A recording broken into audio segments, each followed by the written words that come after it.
The Chinese built their Great Wall to keep out Mongolian tribes.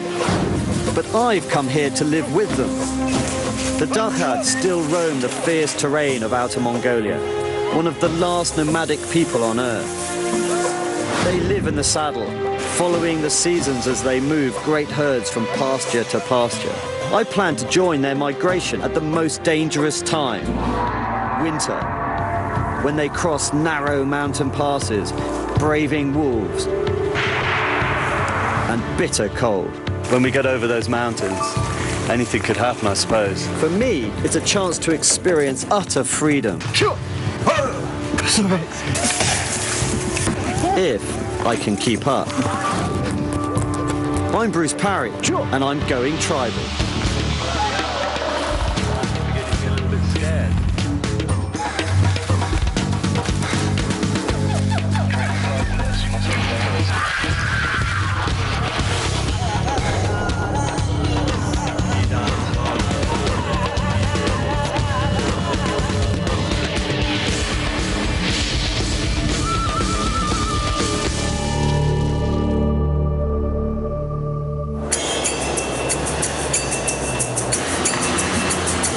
To Mongolia.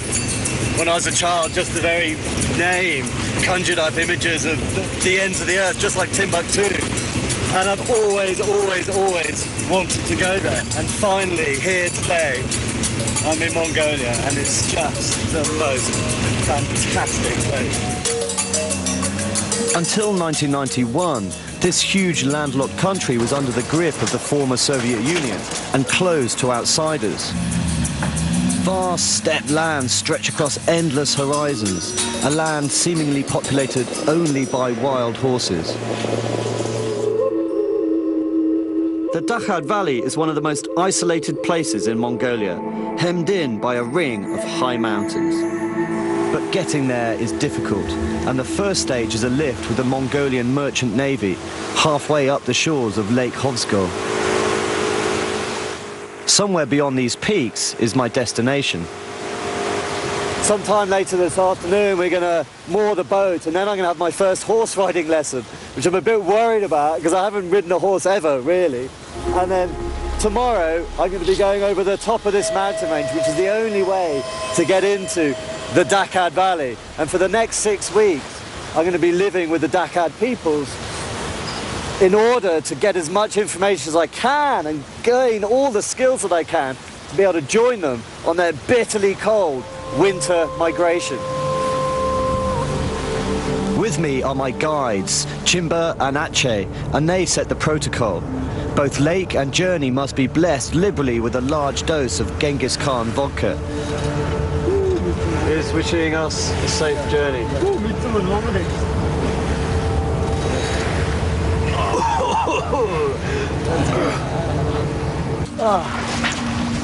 Adı olsun. Sayno. Wrangler, they are brothers. Okay. Nimhu, Nimdala. Yimho. Nimdala. Yandala. I'm Bruce. Sayno. Within a few minutes of landing, I become acquainted with the twin Mongolian obsessions: horses and wrestling.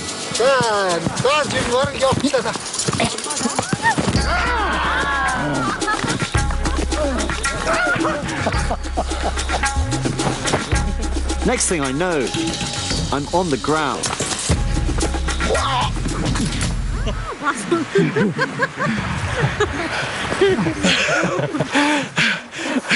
Did you expect any different, really?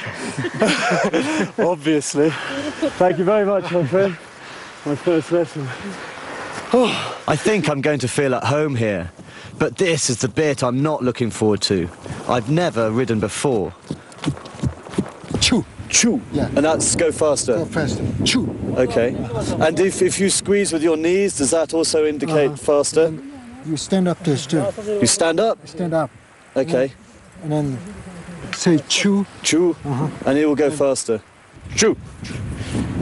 Choo. Come on, boy.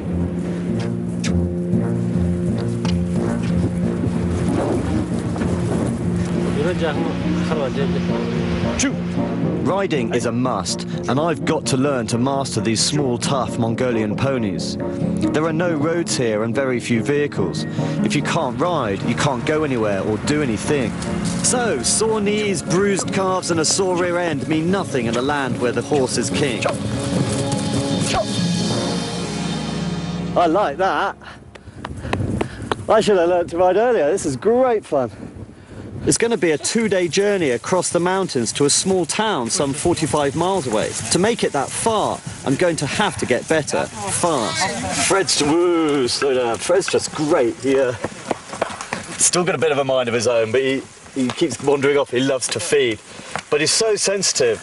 He's a very, very good horse for a first-time rider, I think, because I just have to move left a bit and right a bit, and he knows exactly what I mean.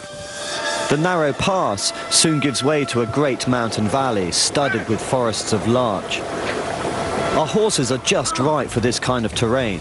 Back in the 13th century, the armies of Genghis Khan used horses like these to carve out an empire that stretched for thousands of miles from China to the gates of Europe. Each man travelled with 3 or 4 horses. The riding's exhilarating, and I'm beginning to think I'm not doing too bad. The next morning, things don't get any better in the horse department. My status as a real novice is confirmed once again.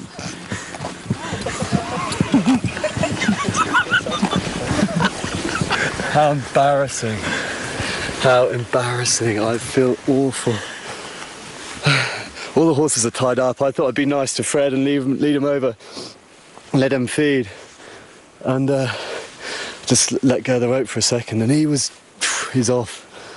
I chased after him, but what hope am I going to have chasing after a horse? And so one of the guys has had to go and collect him. Oh,